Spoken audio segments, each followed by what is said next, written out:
Welcome to the second part of this Linux series, and in this section we are going to look at file management. So we are going to look at how to create and manage files and directories. So directories are what we call folders, but in Linux they are called directories, and files are basically the items that we store our data inside. Okay, so the first command that I want us to look at is the ls command, or the list command. So the list command is going to list the files and directories that are currently on your, we call it working directory, or your current location. So to also check your current working directory or your location, we use the pwd command, or print work directory in full, and you can see we are inside /home/curly. Okay, so in Linux we call them slashes. So you can say I'm in /home/curly. We'll talk about paths later. So those two commands are to help you to know the files that are in your current location and where you are in your terminal. Because in Linux we'll be working with terminal, so most of the commands we are going to use are terminal based commands. So the ls command has showed us that these are the files and folders that we have here, but we can get more information when you say ls-l, and with that you can see now we get a list of files and directories, and it has more information. So let's dissect this information, and then we can start to see how to create files and directories. So this first part here is the permissions part, and it's also telling us what type of file that particular file is. So you can see this is a D. It starts with a D, meaning that it's a directory. Then these are the permissions that that particular directory or folder has. And then down here you can see this one starts with an hyphen. So if it starts with an hyphen, it's a file, okay? And if it starts with a D, it's a directory, because all these other ones are starting with a D. This one is the only one that is starting with an hyphen. Then these are the permission. Then this number here is the number of times that particular file or folder has been found on your system. So you can see we only have 2 desktop directories or folders in this particular system, and when it comes to this file called hash, we only have a single file named hash on our entire system. So this is the number of times that particular file or directory has been mentioned or has been located on your system. Then this is the name of the user who created that particular file, and then this is the group of that particular user. We are going to talk about users and groups management later. Then this is the size of that particular directory. Then this is the day that that particular directory was created. Okay. Yeah, so basically that's the information you get when you type ls-l. So how do you create a file and how do you create a directory? Okay, I'm going to start with a directory. So to create a directory, we use a command called make directory, or mkdir. Then you write followed by the name of the directory. So for my directory, I'm going to call it Linux class. Okay, let me call it Linux class. And I want you to note, you can see I've separated the 2 words using an hyphen. Okay, you can use an underscore also. Okay, make sure you don't leave a space, because it's going to create 2 folders, Linux and class. Okay, so I've separated this using an underscore, or you can use an hyphen. And when I say ls, you can see we have our new folder called Linux class. If we say ls-l, you can see we also have the permissions here, and you can see the current date when it was created. So how do I now create a file? Okay, so I want to create a file with my name. So to create a file, we use the touch command. Okay, so you type touch, then I can say, okay, and with that we'll have created the file. Okay, we touch files in the terminals. So you can see we have a file called Brian0day. So if I say ls-l, you're going to see that it's a file here, and this is the date it was created, and you can see it's an empty file because we have the 0 bytes that have been indicated. So these size are in bytes. Okay, I will show you how to put it in a format that you can understand, because this is in bytes format. Okay, so we have created our first file and our first directory, which is brand 0day for the file and Linux class for our directory. So how do you move from one directory to another, or how can we navigate to this directory that we have created? So we can use a command called cd command, or change directory, then followed by the name of the directory you want to go to. So for mine is Linux, so I can just press the tab key and it's going to autocomplete that name as long as it's the only name in our current location. Okay, then if I say pwd print working directory, you can see I'm inside the Linux class. Okay, so I want to create maybe more files using the touch command. So I'm going to say touch. Okay, then I'm going to say introduction. Okay, then I'm going to say practicals. So you can create multiple files and directories. You just need to separate the names with a space. So introduction, practical, then we can say videos, then we can say notes. And if I say ls-l, let me use the -l, you can see we have the files that we have created there. You can also do the same for directories. I can say mkdir or make directory. You can say tools, okay? You can say commands. Then we can say something like images. And with that, when I say ls, you can see we have our directories. And with the ls-l, you can see now we have the complete list together with the permissions, the users, and the size. So you're going to note in curly, the directories will be highlighted by this blue color, then the files will be highlighted by the white color. So the next part, I want us to look at how we can manage these particular files and directories. When I talk about management, I'm talking about renaming, deleting, copying, and moving it from one folder to another, or from one directory to another. So I will start with maybe the copy command. So to copy a file, I want to copy this notes file, okay? I want to copy these note files to this folder called commands. So what you do, you type cp or copy, then the name of the file that you want to copy. So for our case, we have notes. Then I want to copy it in the directory called commands, then commands, okay? So it's going to copy this file called notes to this directory called commands, okay? So it has copied to this directory called commands. So how do I view, or how do I check if that particular file has been copied to the commands folder? We can navigate to that folder, okay? We can say cd commands, and then we can ls, and then you are going to see the content or the files that are inside that particular directory. But that's a long way, okay? I want to show you a shortcut that you can use instead of using all those. You can just use one command. You're going to say ls-l, then the name of the directory. So for our case, we want commands, and you can see inside commands we have a file called notes. Okay, let's copy another file. So cp, let's say practicals,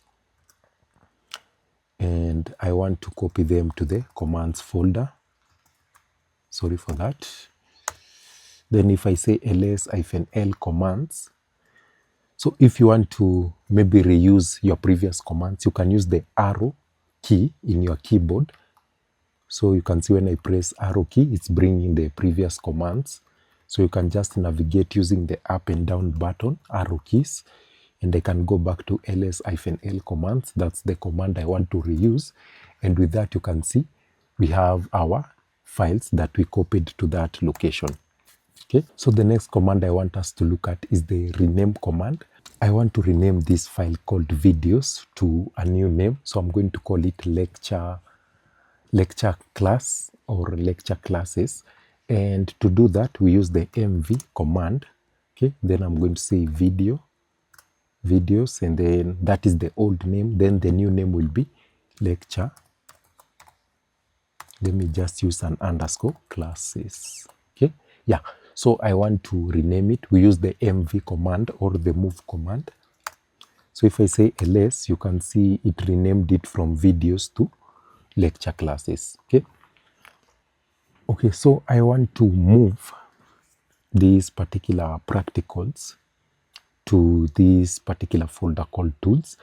So to move, to move a file from one directory to another, we still use the mv command. So the mv command serves two purposes: to rename and to move files and directories from one location to another. So I'm going to say mv practicals, and then I'm going to move it to a folder called tools. Okay. So if I say ls, you can see now we don't have the practicals, but if we say ls-l tools, you can see the practicals file was moved to the tools directory. Okay, so I've created more files here because I want to show you how to delete or to remove files from your current working directory. So to remove, we use the remove command or the rm command, then the name of the file that you want to remove. So I'm going to say I want to remove file 1. And if I say ls, you can see file 1 is not available. What about if you want to remove multiple files? So I can just say rm, can say file 2, file 3, and file 4. And with that, you should have removed all those particular files. So these commands, they also apply to directories, the renaming, the copying, the moving, and also the deleting. But when it comes to deleting, it's a bit different when it comes to directories. I'm going to show you that. But all those commands, they apply to both files and directories. So for example, to show you, I can rename this images folder to maybe videos. Okay, so I'm going to say mv images, then we want to call it videos.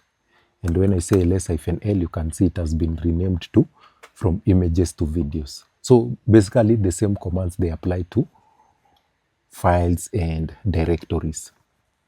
So I want to show you how to delete a directory because it's different from the files, because when you type rm, then the name of the file, it's going to delete directly. But when it comes to directories, we usually have different approach.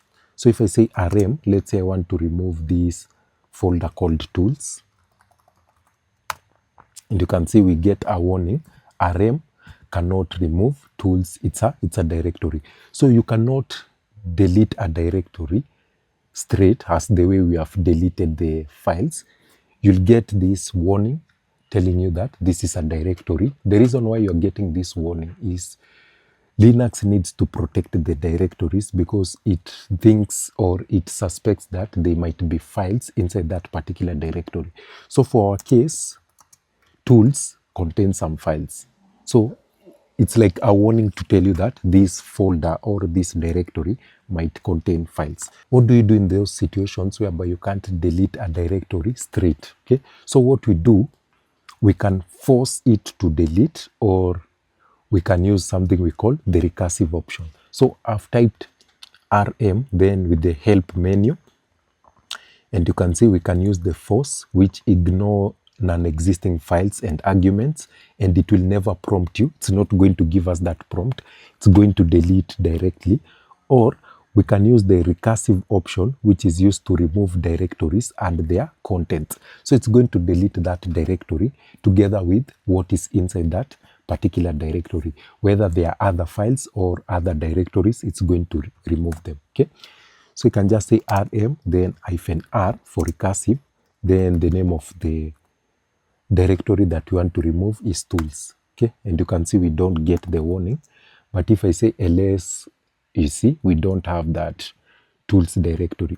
So the other command I want us to look at, how we can read the contents that are inside our file. So if I do ls-l, you can see right now our files are empty, meaning that they don't have content. So maybe we can write some content inside there.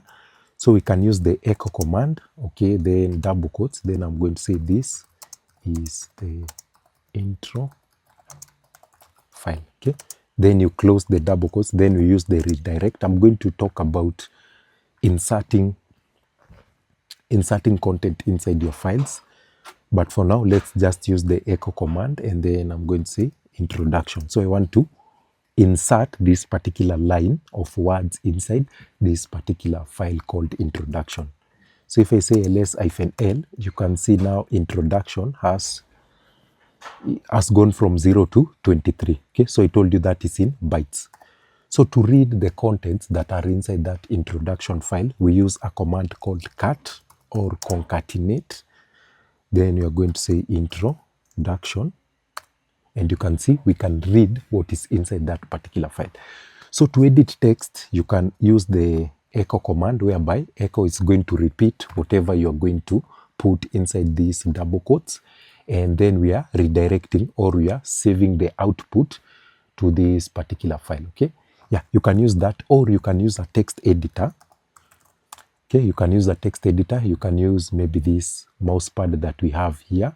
But since we are working on the terminal, we are going to use text editors that are found on the terminal.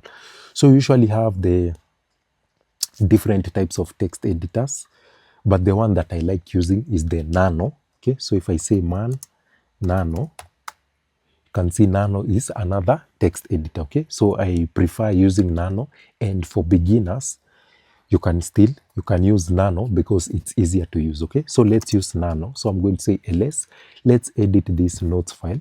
So if you want to edit a file using nano, you just say nano, then the name of the file. So in our case, we have notes.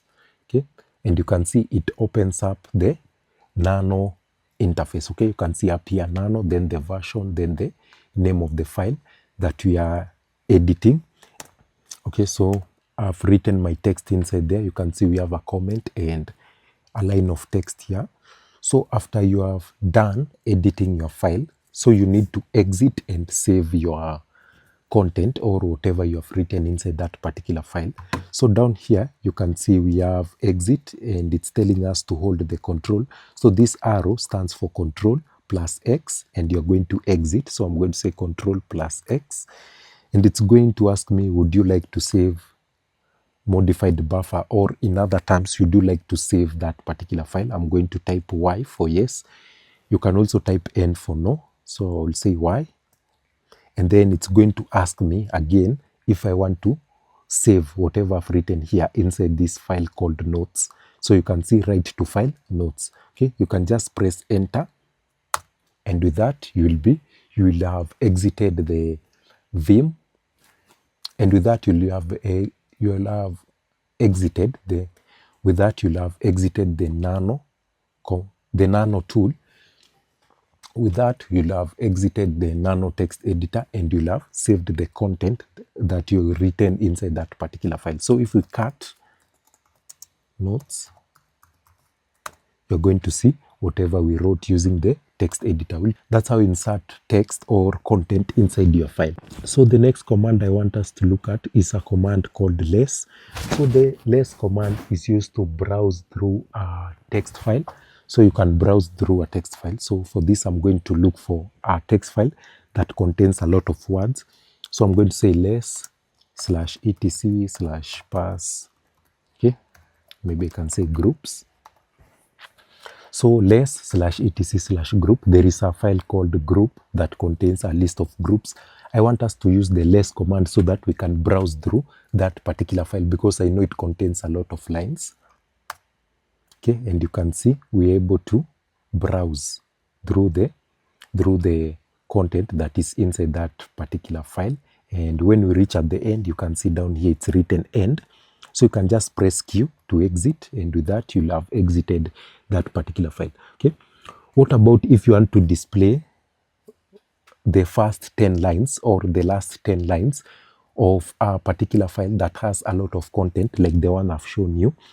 So to display the first 10 content, we use the head command, then the name of the file. I will still use the group file. And you can see, we can see the first 10 lines of that particular file. And if you want to see the last 10 lines, you can use the tail, then the name of the file.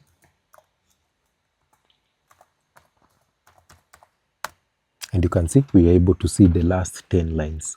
So that's all for managing files and directories on your Linux terminal. And with that, I will catch you in the next video. Peace.